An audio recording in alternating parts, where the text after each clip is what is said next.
So I do think about four very specific goals when you think about openness, and these are that they are to learn, to dialogue, support, and to innovate.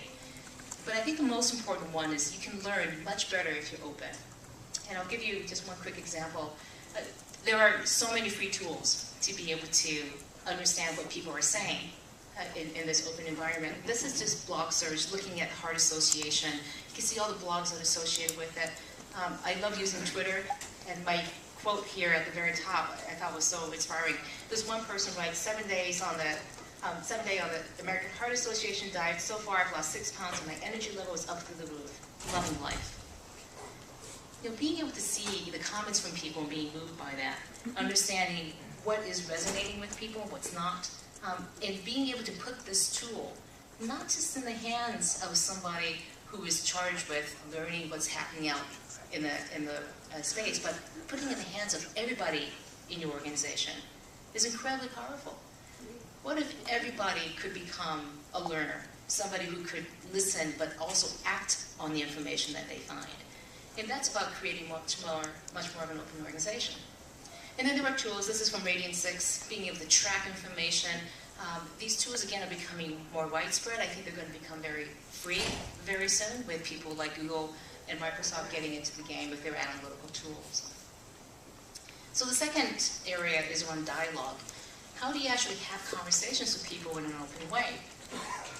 And in order to do that, I have a framework that looks at levels of engagement, because dialogue is about how deeply are you going to get engaged with somebody in a conversation. Right now, a lot of times when people are putting up content, it's fairly static. It's when people are, the kind of engagement you're expecting is that people just watch. They're fairly passive. Read a blog post, or watch a YouTube video, or read a link that may be pushed up to you on Twitter or on Facebook.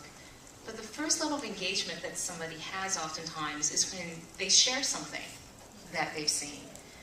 I think pretty much everybody has taken a URL of an article, copied and pasted it into an email. That's sharing.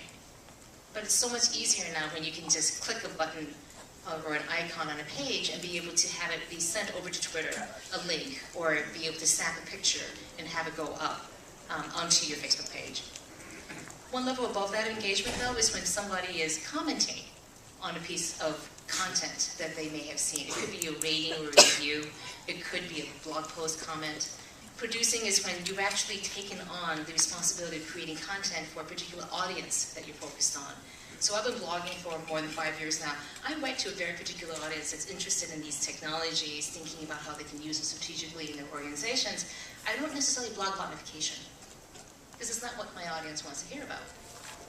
And the curating at the very top, these are sometimes employees, people in your organization, and that you may be doing this yourself in terms of moderating content or editing a wiki. Again, it's taking on a different role and being very engaged with that particular audience. Now, when I talk to many people, they often say, well, this is great, I really want to focus at the very top. Those are the most engaged people I want to be with. I would say you need to actually be much more engaged with the people at the bottom of the pyramid first. Because if you're not there and have a good audience, and also most importantly, they can't even share what they find is interesting, the most basic human action, which is to help somebody else, to share something that they think is going to help somebody else, you're not going to get anywhere near the top of this pyramid. So as you're thinking about how to engage with people inside, as you're looking at these activities, what's the first thing you should be thinking about is how to move people right from the very passive level into that first level of engagement, about making them and helping them find those issues that they will be passionate about enough to share.